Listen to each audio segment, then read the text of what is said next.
Glad to have you join us again on Business Breakfast on iBrandTV. Let's quickly tell you some of the activities going on at the commodities market. We're starting off now with staple food. Let's tell you that the price of 1 kg of paddy rice now sells for 450 naira, while the price of 1 kg of yellow maize now sells at 420 naira. Soya bean, the price of 1 kg of soya bean now goes for 310 naira. Now cassava, that's the dry cassava, now goes for 105 naira per kg, that's kilogram, and also sesame seed now sells for 1,400 naira per kg.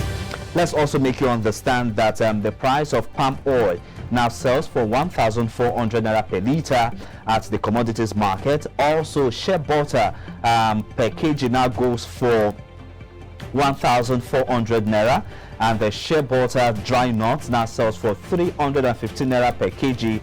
Banga extract goes for 2,000 naira 800 gram, which was what we quite a 600 naira increment from what we recorded on Wednesday. And also Banga extract for 400 gram now goes for 1,400, same price as to what we have on Wednesday. Joining me now live in our studio as we do some analysis of these prices at the commodities market is iBrand senior analyst Charles Frakoga. Mr. Charles, good morning. Always a pleasure having you on the show. Thank you very much. Blessed. Okay. The tempo of the show has changed, okay, but now we're just going to focus on the commodities markets. You've seen the prices, and then you've seen some kind of slight increments and slight reduction. What do you have to say to this? Let's start off with the staple food, with rice and all of the items underneath it. Now, if you look at this staple food, you will see that yes, people consume it on a daily basis, and there's nothing anybody can do. They just have to, eat and all that. But because of what is happening, the prices are getting out of the reach of the average Nigerian. It is not that they don't want to consume this food item. They want to consume, but of course, the price. Again, I've also said it that prices of food items must fluctuate. These are staple food. It must fluctuate depending on, of course, when you look at the commodities market. Even internationally, you will see that weather is an issue. Yeah. Then harvesting period is an issue. Then of course, when we bring it down to Lagos here now, before these food items will leave the farm and get into the urban area, there are also issues involved. So these are some of the factors that will contribute to the fluctuation of these food prices. Okay. But the average Nigerian will keep blaming the traders, the government. Yes, the government has a role to play to ensure that this food, staple food, they're a bit stable in terms of their prices. Now, if the road that I will take my trailer load of maybe yellow maize or soya beans, as the case may be, or even cassava, that's the dry one, or even if it's perishable, that's a different ball game entirely. I have to take it to the markets, maybe by 12 markets, or Agboju markets. Even if you're even taking them to a more civil place, maybe the malls and all that, and there is issue of transportation costs. What does that suggest? So some of this, then you can see that this week the prices are maybe stable, especially the paddy rice still selling for 450 naira in the open market. This is because the demand is also reducing.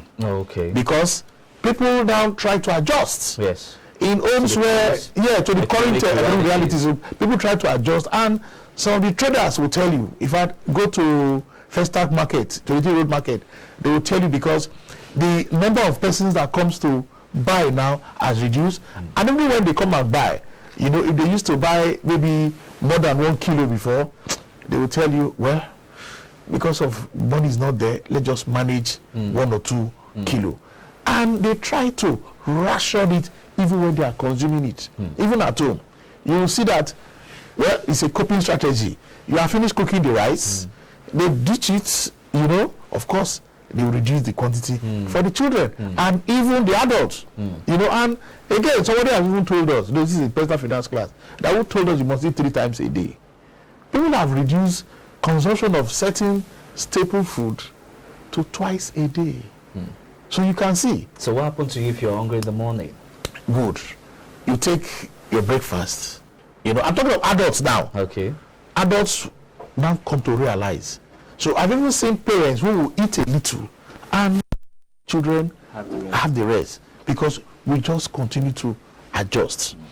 But what the government can do, like I've said again, the fundamentals has to be there. Okay. We must continue to increase our production. Okay.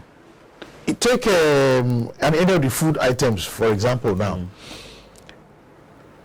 There's nothing stop you if in your backyard, if you have a little space, to start planting some vegetables or other even little things so that you can complement. But the issue there now is the supply is not enough to get to the market. If we have a lot of this staple food getting to the market and there are no issues on the way, of course we'll see a slight stability in the prices of these basic food items. Because when we are talking, it is not a matter of saying palliative. You not tell people to come and sit down somewhere. Nigerians don't want that kind of palliative. They want to see a enabling business environment where people can farm, harvest their product, take them to the market, you know, and of course, little bit of, you know, storage facilities. We will see prices of these stable items, food items, being a little bit stable. Because you need to feed your people, and that is one of the responsibility of any government.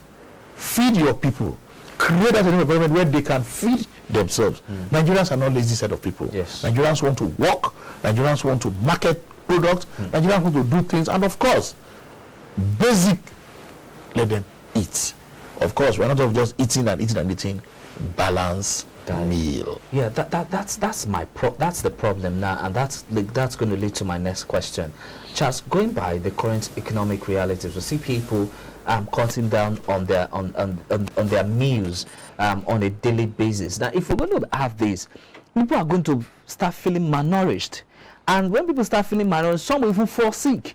And this will also go back to the same hospital that is having crisis at the moment. So what should be the best alternative at this moment? Because the truth is, you cannot continue to spend all that you have on food. Yes, I agree with you. Yes, we need a lot of basic education right now. Because you don't think if you consume so much, that tells you that you are healthy. Yeah, very true. So, a balanced diet. Now, this is where nutritionists should come and do a form of public enlightenment campaign.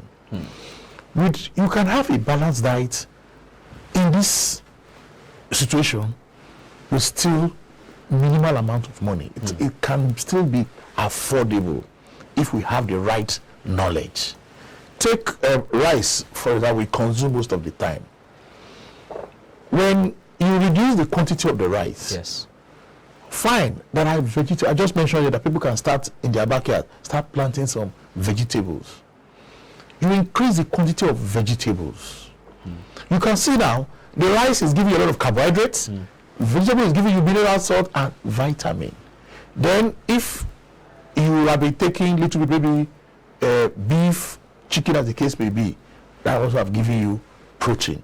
So you can see which still within your existing budgets, you can still create and have a balanced diet. It takes a lot of knowledge. What about you have a family of 5? How would they manage all of this? That will ensure that it goes round for everybody to have their own portion. Okay, and good. See it and be satisfied. Because Charles, the truth is, if you're raising children, yes, okay, I've not started mine, but the truth here still remains that if you're raising children and they don't eat to satisfaction, you're going to have problems. A lot of problems. Yes. They always come back to you, of course, and they want to hungry eat, and all yeah, that. of course, stuff like that. Now, if we keep rationing the portion of food that we give out to those children, yes, what kind of children are we going to start raising? No, we've been told that if we have more hunger in the land, that is another socio-economic challenge. Of course. And you recall that they've declared emergency on food. Yes. And food security is under the purview of the national security.